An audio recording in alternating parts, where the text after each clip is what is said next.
جدير مديحي عالم العصر قائد وبدر ظلام الجهل للجهل طارد أرى مركبي نحوك طرف البلاغة الذي شأوه في درك وصفك جائد قدي مركبا حتما فيوضات ربنا إذا جف عقلي أو إن الفكر جامد وإن رمت ألفاظا لإظهار فضلكم فخرت لي الألفاظ بل بعض ساجد وإن رمت أوراقا أراها تنافست بذا عرفت أقلام أنك سائد مطمطم بحر العلم في قلبك السليم حتى على ظهر العلا صرت قاعد بهيم ليالي العلم صار كصبحة لتبيانكم غرا وحتى الأساود فتاويك قار للمسائل مطفئ صلاء لها للجاهلين مرافد. بسم الله الرحمن الرحيم الحمد لله رب العالمين الرحمن الرحيم مالك يوم الدين إياك نعبد وإياك نستعين اهدنا الصراط المستقيم صراط الذين أنعمت عليهم غير المغضوب عليهم ولا الضالين آمين. اللهم صل على سيدنا محمد الفاتح لما أغلق ما سبق ناصر الحق بالحق والهادي إلى صراطك المستقيم وعلى آله حق قدره ومقداره العظيم ورضي الله تبارك وتعالى عن جميع صحابة رسول الله صلى الله عليه وسلم والتابعين وجميع أئمة الدين ورضي الله تبارك وتعالى عن شيخنا وسيرتنا إلى ربنا سيد أحمد التجاني رضي الله عنه وأرضاه عنا به وعن جميع خلفائه ومقدميه وأهل طريقته أجمعين. اللهم علمنا ما ينفعنا وانفعنا بما علمتنا وزدنا علما. رب اشرح لنا صدورنا ويسر لنا أمورنا واحلل عقدة من لسان أستاذنا حتى نفقه ما يقول برحمتك يا أرحم الراحمين وافتح لنا جميع أبواب الخيرات ونجنا من كل شر ومن كل ضر ومن كل سوء يا أرحم الراحمين آمين. بسم الله الرحمن الرحيم الحمد لله رب العالمين والصلاة والسلام على أشرف المرسلين سيد الأولين والآخرين سيدنا وحبيبنا وشفيعنا ونبينا ومولانا محمد وعلى آله وصحبه أجمعين ورضي الله تبارك وتعالى عن قطب العارفين وإمام الصديقين أبي العباس أحمد بن محمد التجاني وخلفائه المهتدين وأهل طريقته الفائزين الرابحين أما بعد السلام عليكم ورحمة الله وبركاته. Louange à Allah subhanahu wa ta'ala, le Seigneur des univers, celui qui a envoyé notre Seigneur Muhammad sallallahu alayhi wa sallam en tant que miséricorde universelle, celui qui a fait descendre dans le cœur de ses élus et de ses privilégiés des océans de science, de sagesse et de connaissance. Louange à Allah subhanahu wa ta'ala qui a élu et a fait la sélection et a particularisé et spécifié son serviteur Sayyidina Muhammad sallallahu alayhi wa sallam de la meilleure des communautés et qui est une communauté de science, qui est une communauté de vertu, qui est une communauté de bon caractère, qui est une communauté privilégiée par une miséricorde infinie. Louange à Allah subhanahu wa ta'ala qui a fait des maîtres chevronnés, des professeurs accomplis, de ces saints connectés à sa présence et à sa haute instance, subhanahu wa ta'ala, Il a fait de ses maîtres des endroits de manifestation de sa gratitude, de sa grandeur, de sa science, de sa sagesse.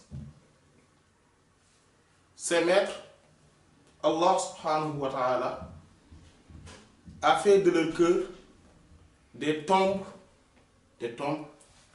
ou même des cimetières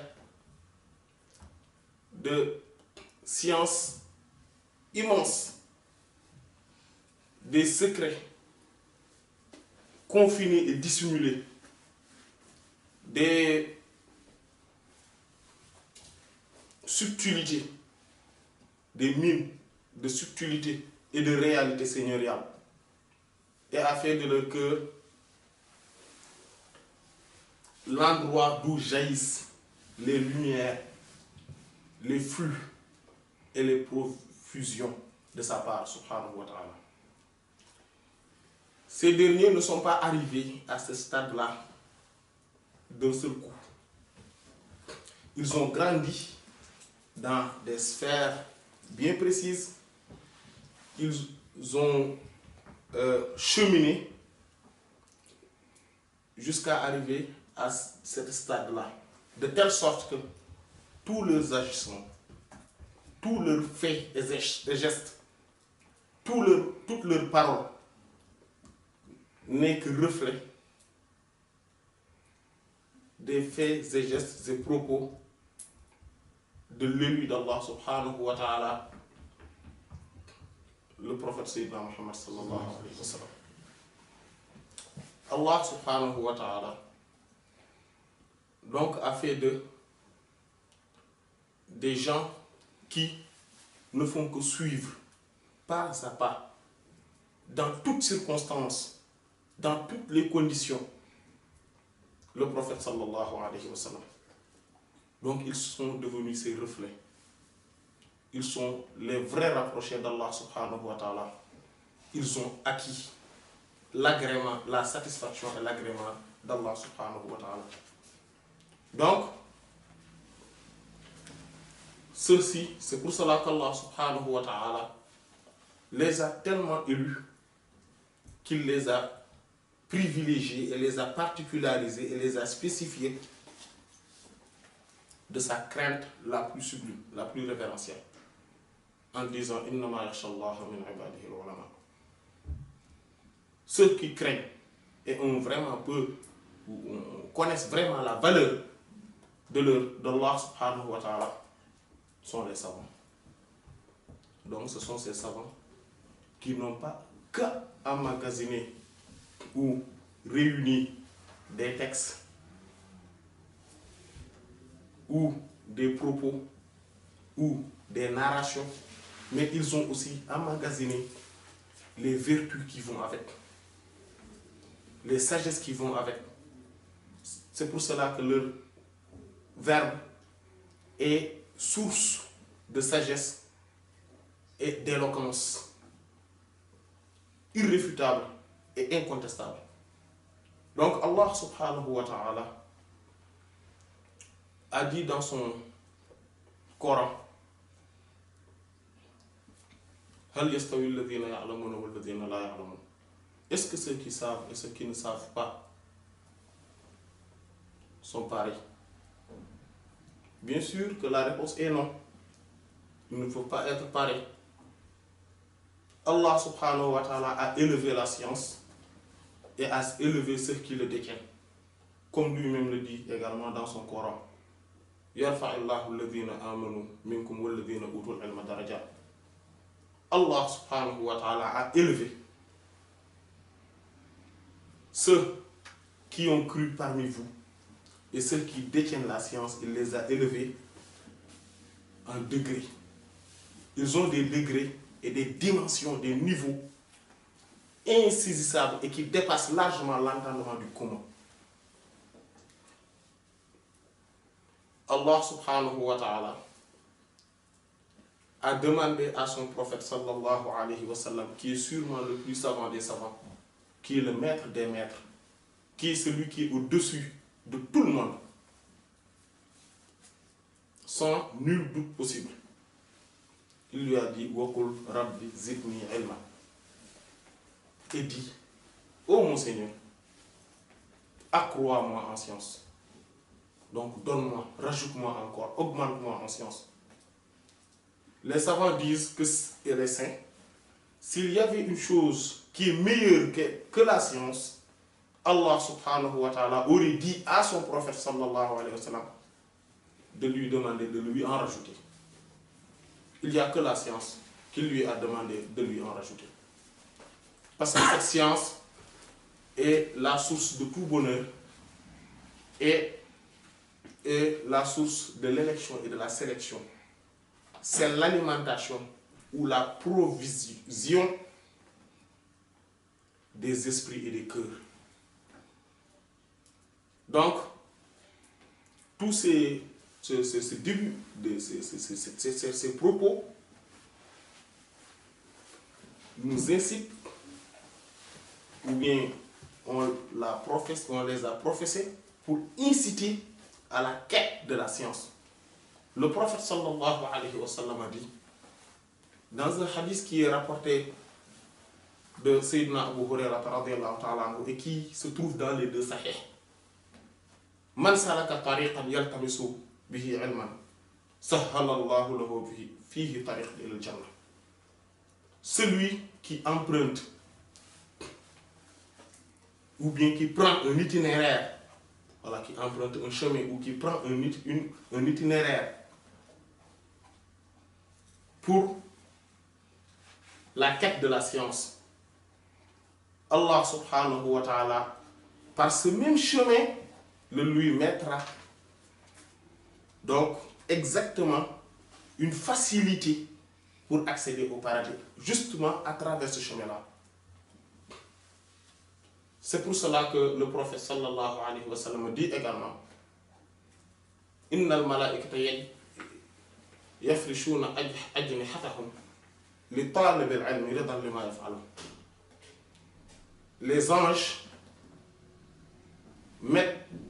étalent comme un tapis rouge leurs ailes à celui qui part à la quête de la science par l'agrément et la satisfaction d'Allah subhanahu wa ta'ala à travers ce que, ou bien à cause de ce que celui-là était en train de faire, c'est-à-dire en train d'aller pour faire la quête de la science. Donc la science est une chose énorme. Allah subhanahu wa ta'ala a spécifié et a particularisé et a privilégié le père de l'humanité, Sayyidina Adam alayhi salam, au-dessus de tous les anges par la science. Wa 'allama Adam al-asma'a kullaha. Thumma 'aradahum 'ala al-mala'ika fa qala anbi'uni bi asma'i ha'ula'i in kuntum sadiqin. Allah subhanahu wa ta'ala a enseigné à Sayyidina Adam alayhi salam les noms de toutes choses. Les noms de toutes choses. Puis, il lui a demandé, il a proposé aux anges, en les exposant toutes ces choses, et leur demanda de leur informer sur ces noms, sur leurs noms. Et donc, quand ils n'ont pas pu, et que Sayyidina Adam alayhi salam était devenu leur enseignant, et les a dit les noms des choses, faqala hum bi asma'i haula ou ambihum bi asma'ihim. Qulna ya Adam ambihum bi asma'ihim. Nous avions dit ô Adam, Sayyidina Adam alayhi salam, informe-leur au sujet des noms de ceux-ci. Et donc, quand ils l'ont fait, ceci, Allah subhanahu wa ta'ala a demandé aux anges de le vouer respect en demandant de se prosterner devant lui. Voilà la valeur des savants. C'est pour cela que Cheikh Abdel Aziz Dabakh, comme nous allons le voir, Inch'Allah, disait que si les gens savaient la valeur des savants, ils n'allaient jamais les laisser marcher avec leurs pieds dans les rues. Chaque quartier vont établir une liste. À tour de rôle, ils vont les mettre sur leur nuque pour qu'ils ne touchent pas la terre. Voilà cette valeur-là, cette grandeur-là. Ils l'ont eu et ils l'ont mérité parce qu'ils sont les héritiers des prophètes alayhimu salatu wassalam. Al-ulama warathatul anbiya. Innal anbiya lam yuwarrathu dinaran wala dirhaman. وما تركناه صدقتنا نحن معاشر الأنبياء لا نورث دينارا ولا درهما وما تركناه صدقة العلماء ورثة الأنبياء فمن أخذه أخذ الحظ وافر. Les savants sont les vrais héritiers, ce que le prophète sallallahu alayhi wa sallam a dit. Les savants sont les héritiers des prophètes, alayhim salatu wassalam. Ils les ont hérités à travers leur science, à travers leur sagesse, à travers leur connaissance, à travers la pratique, à travers leurs états.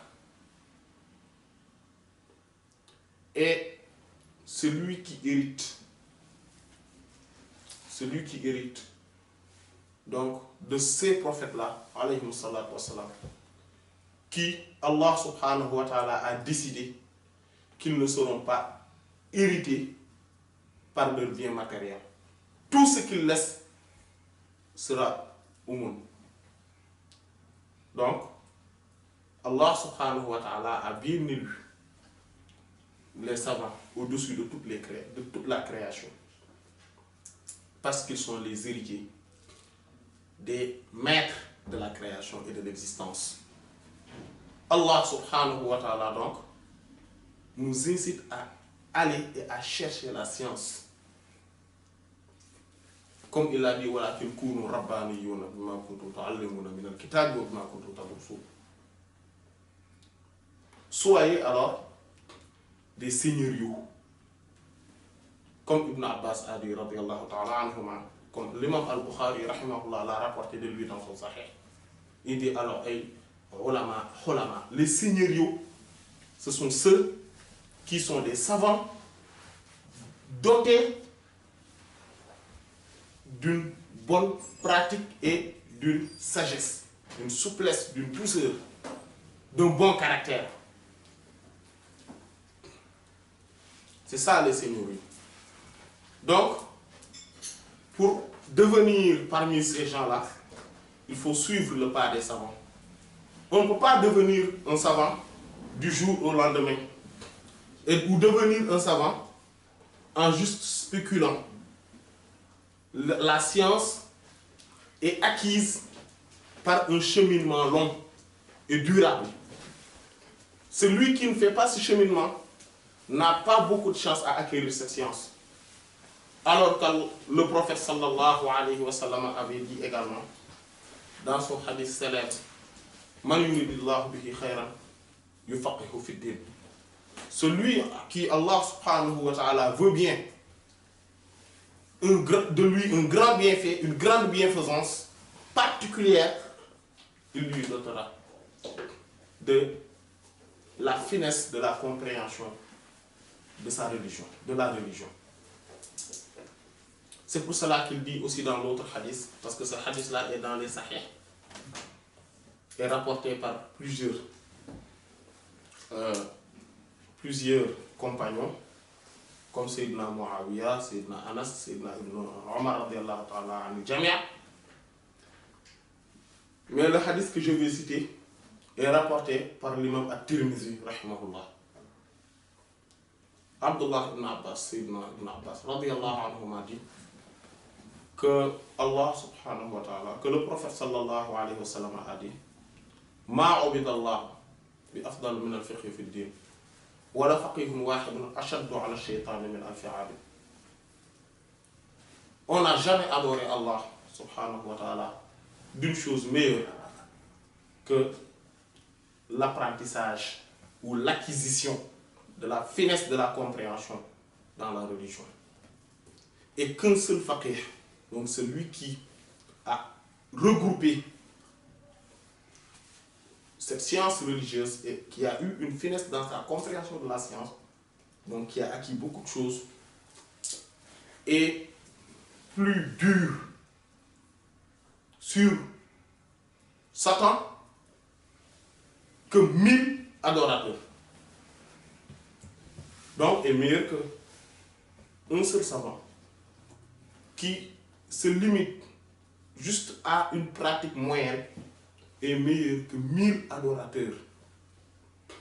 Mais les savants ont, nous l'avons dit tout à l'heure, leur cœur est une mine de subtilité et de réalité seigneuriale. Et un endroit d'où jaillissent des lumières et les secrets divins. Ces gens-là n'ont pas accédé à ce grand statut élevé en dormant ou en se disant oui, vraiment, j'aurais voulu accéder à cette science, j'aurais aimé être un grand savant, j'aurais préféré devenir comme l'imam Malik, radiyallahu anhu, etc. Mais c'est par la volonté.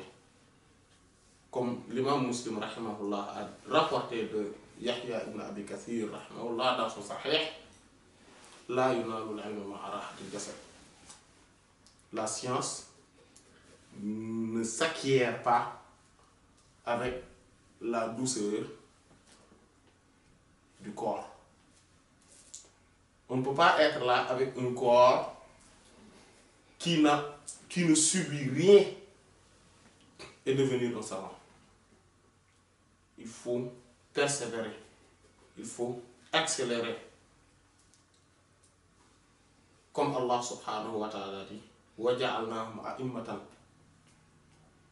وَجَعَلْنَا مِنْهُمْ أَئِمَّةً لَمَّا صَبَرُوا وَكَانُوا بِآيَاتِنَا يُوقِنُونَ. Et nous avons fait des savants, des imams, des dirigeants. Mais quand يَهْدُونَ بِأَمْرِنَا وَجَعَلْنَا مِنْهُمْ أَئِمَّةً يَهْدُونَ بِأَمْرِنَا لَمَّا صَبَرُوا. Nous avons fait des imams, des dirigeants qui guident dans notre chemin, qui guident les gens vers nous, c'est-à-dire vers nous, Allah subhanahu wa ta'ala. Lorsqu'ils ont été endurants et patients et persévérants, lamma sabaru, mais ils étaient aussi des gens qui ont akanu bi ayatina yuqinun. Ils ont eu une certitude par rapport et vis-à-vis de nos signes. Donc ces gens-là, ou bien de nos versets, de nos signes, etc. Donc, ils ont regroupé deux choses. La persévérance et une foi, une certitude inébranlable.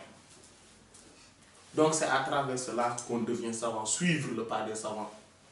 C'est pour cela que l'imam Mujahid rahimahullah a, en commentant le verset où Allah subhanahu wa ta'ala, ou bien en faisant l'exégèse du verset où Allah subhanahu wa ta'ala dit وَقَالُوا رَبَّنَا هَبْ لَنَا مِنْ أَزْوَاجِنَا وَذُرِّيَّاتِنَا قُرَّةَ أَعْيُنٍ وَاجْعَلْنَا لِلْمُتَّقِينَ إِمَامًا.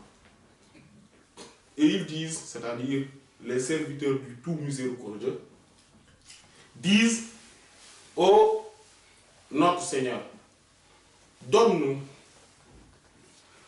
à travers nos époux et épouses, parce que azwajina peut dire époux, peut dire épouse, et notre descendance, à travers eux, donne-nous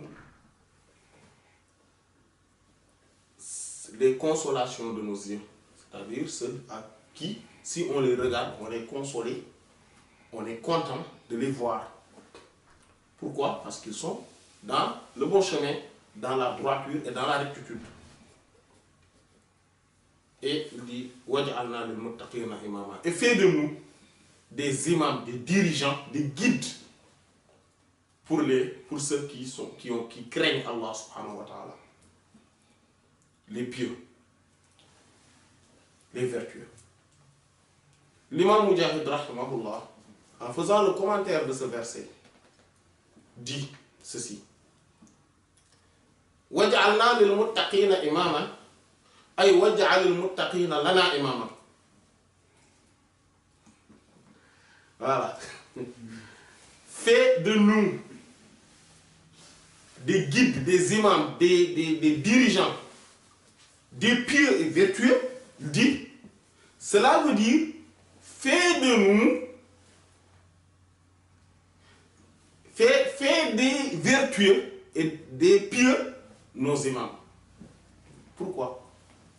Parce que c'est en suivant les pas des savants vertueux, pieux, les saints alliés d'Allah subhanahu wa ta'ala, les connaissants, les grands sages, les grands pratiquants, ceux qui sont dans le chemin et dans la sunna du prophète sallallahu alayhi wa sallam, sans cesse, et pour rien au monde ils ne le délaissent. C'est en suivant ces gens-là qu'on deviendra à un moment donné aussi leur semblable et devenir donc guide et imam pour qui? Pour les générations à venir. Donc c'est pour cela qu'il a fait cette exégèse de cette façon-là. Qu'Allah lui accorde la meilleure des récompenses pour cet éclaircissement. Donc c'est à travers le suivi strict du prophète sallallahu alayhi wa sallam, donc des savants, donc du prophète sallallahu alayhi wa sallam, qu'on accédera à cela. C'est pour cela que les savants et les saints, pourquoi? Parce que là, on est dans l'introduction d'un livre qui parle plutôt, qui fait une tracée à partir de la science, la pratique, toutes les dimensions de la religion, c'est-à-dire l'islam, l'iman et l'ihsan. L'islam, c'est la soumission, l'ihsan, l'iman, c'est la foi, et l'ihsan, c'est la perfection. Donc, à travers ces trois dimensions de la religion, notre livre que nous allons commencer à apprendre, Inch'Allah, qu'Allah subhanahu wa ta'ala nous le facilite et nous donne la meilleure des paroles, nous inspire aussi l'intention pure et une sincérité. Et qu'Allah subhanahu wa ta'ala aussi nous inspire la science qu'il faut pour pouvoir faire la traduction et le commentaire donc, de ce livre énorme, immense, magnifique, sublime. Donc, pour revenir sur cela, donc c'est pourquoi qu'on commence là, en parlant de la science, c'est comme si on était là parti pour apprendre des sciences basiques. Basiques dans le sens où on apprend le fiqh, la aqidah, etc. Mais tout est dans ce livre, c'est pour cela. Donc tout, ce livre est un condensé de sciences. C'est un condensé de sciences. Et nous en parlerons, Inch'Allah, dans la prochaine séance. Nous parlerons, Inch'Allah, de ce livre, de l'avènement de la Tidjaniya et de l'importance de ce livre dans la tariqa et de son auteur également. Mais pour le moment, nous faisons une introduction sur la science et sur le cheminement spirituel. Donc le cheminement spirituel, la première base du cheminement spirituel, c'est la quête de la science. Sans science, il n'y a ni disciple, c'est-à-dire un aspirant, mouride, donc ce disciple, aspirant, mouride, a fortiori un maître. Un maître sans science est inexistant. Ouais, c'est une chose inexistante. À part à notre époque, hein, ou dans quelques sociétés, on voit des maîtres, voilà, qui ont derrière eux une masse incroyable de personnes, mais qui ne détiennent aucune science. C'est quelque chose d'impressionnant. Et c'est un signe de la fin des temps. Comme le prophète sallallahu alayhi wa sallam l'avait annoncé. Et donc, sans science, il n'y a pas d'aspirant, à fortiori un maître. Et donc, un maître doit être doté de science. Un aspirant également doit être doté de science. Pourquoi? Parce que sans la science, on ne saura pas les exigences d'Allah subhanahu wa ta'ala, ses injonctions et ses commandements. On peut tomber dans l'incertitude totale. On peut tomber dans beaucoup d'interdictions, dans beaucoup de choses illicites, sans le savoir. Pourquoi? Parce qu'on n'a pas la science qu'il faut. C'est pour cela que la science est une base dans l'aspiration, dans le cheminement vers Allah subhanahu wa ta'ala. Il est opportun de signaler qu'il ne faut jamais tomber dans le piège de beaucoup de nos contemporains, qu'Allah nous préserve, qui veulent aller ou veulent s'envoler vers les hautes sphères spirituelles, vers le Seigneur des mystères et de l'invisible, sans science préalable. Ou bien, ils préfèrent d'explorer les connaissances gustatives des maîtres connectés et des maîtres accomplis que de d'abord commencer par le début, c'est-à-dire les sciences exotériques, comme on appelle les al-ulum zahira, les sciences exotériques, comme la aqida, le dogme, comme ou plutôt le tawhid, tout simplement les sciences de l'unitude, la théologie aussi, comme vous dites, la théologie. Voilà, en fait, la théologie, c'est plutôt la aqida, le ilm kalam, voilà, le kalam. Et donc, ils préfèrent de ne pas s'en occuper. Ils préfèrent de ne pas s'occuper du fiqh, des sciences comme le fiqh, le hadith, le tafsir, c'est-à-dire l'exégèse du Coran, etc. Mais ils accuseront à travers cette attitude un retard considérable dans le cheminement spirituel. ومنكركم يشقى عن الحق حائد ولله وفيض الكتم نورا أحاطكم ويسقيك أنوارا وعمت أماجد وأسراره تسري كليث لفرهد على روحك الأصفى وظلت مكائد فما كثرت إلا عليك مدائحي وما حسنت إلا عليك المحامد وما لي بقول فيك إلا شهدته شهادة حق ليس فيه زوائد بل اسمك عنوان العلا فيك خالد محمد أنت المصطفى أنت عالم